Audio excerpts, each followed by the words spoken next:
Como analisar um fundo imobiliário? Bora lá para o vídeo.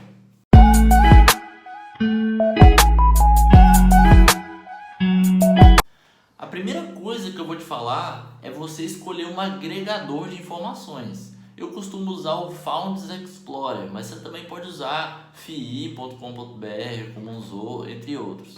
A primeira coisa que eu falo para você analisar é a liquidez do fundo. Por que a liquidez? Liquidez vai dizer o quanto você consegue vender ou comprar aquele fundo. Basicamente, se você não comprar um fundo que seja relativamente bem liquidado, você pode ficar preso nesse fundo. Você queira vender e não consiga. E isso é um grande problema para o investidor.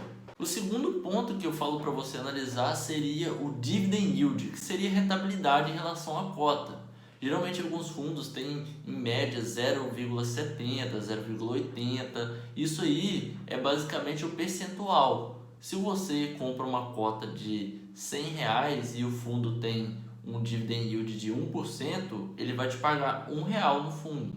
Então, esse é a rentabilidade do fundo. Obviamente, você está investindo, você procura uma rentabilidade. Então, você analisa esse indicador para ver se a rentabilidade está de acordo com o que você busca. O terceiro ponto para você analisar é o PVP, preço sobre o valor patrimonial. Isso indica o quanto a cota está cara ou barata. Quando está em 1, quer dizer que o preço de cada cota, somando todas elas, está igual ao valor patrimonial do fundo. Então, o ideal é 1. Porém, quando está descontado, 0,70, 80, 90, quer dizer que o fundo está mais barato em relação ao valor patrimônio. Quando ele está acima, quer dizer que as pessoas estão pagando mais caro do que ele realmente vale em relação ao patrimônio. Então isso dá para saber algum momento de entrada ou de saída de um fundo. Outro ponto que eu gosto de analisar no fundo é o tempo dele, quando ele foi fundado. Por quê? Fundos muito recentes não foram muito provados, a gestão dele ainda está sendo testada, está sendo desenvolvido. Então eu não gosto muito de investir em fundos recém-nascidos, que eu gosto de falar recém-nascidos. Eu procuro fundos que estão na média de no mínimo uns 3 a 4 anos ali já no mercado, que já são fundos consolidados, que está muito tempo pagando rentabilidade e você consegue analisar a performance dele no intervalo maior de tempo.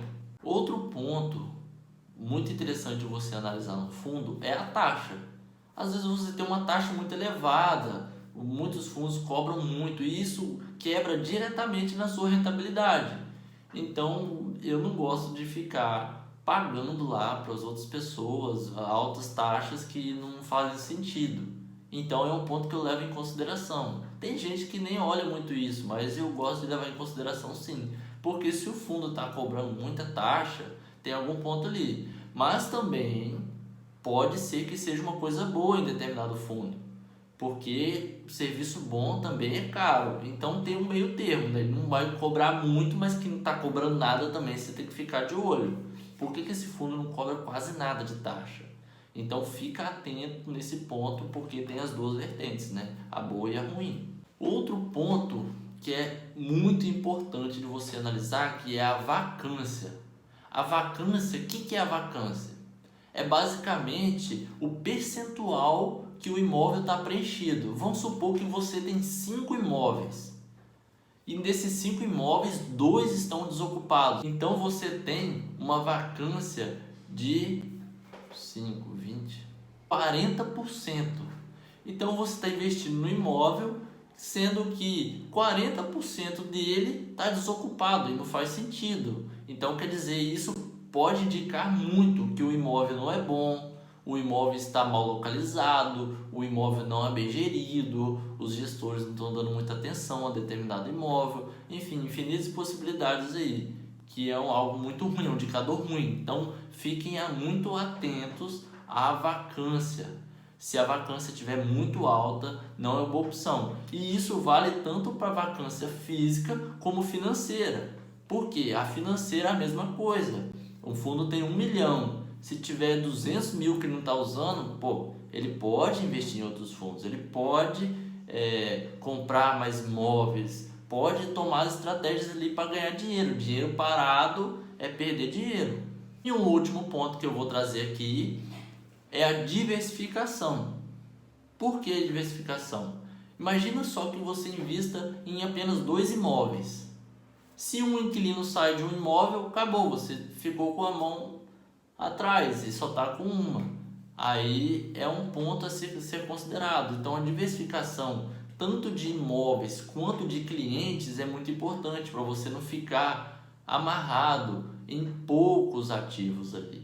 Se caso algum der algum problema, um imprevisto e tudo mais, você tem outra cartela de ativos que vão suprir sua rentabilidade, não vai perder, não vai sofrer muitos danos impactantes. Bom, esses são os principais pontos a se analisar, você começar a analisar um fundo, mas com o tempo você pode ir aprimorando, você pode olhar melhor as localidades dos imóveis, olhar melhor a gestão, analisar quem está por trás e tudo mais, que também são pontos essenciais na análise do fundo, fechou? Então é isso, galera, não esqueçam de deixar o like, compartilhar, se inscrever no canal para entregar esse conteúdo para mais pessoas. Valeu!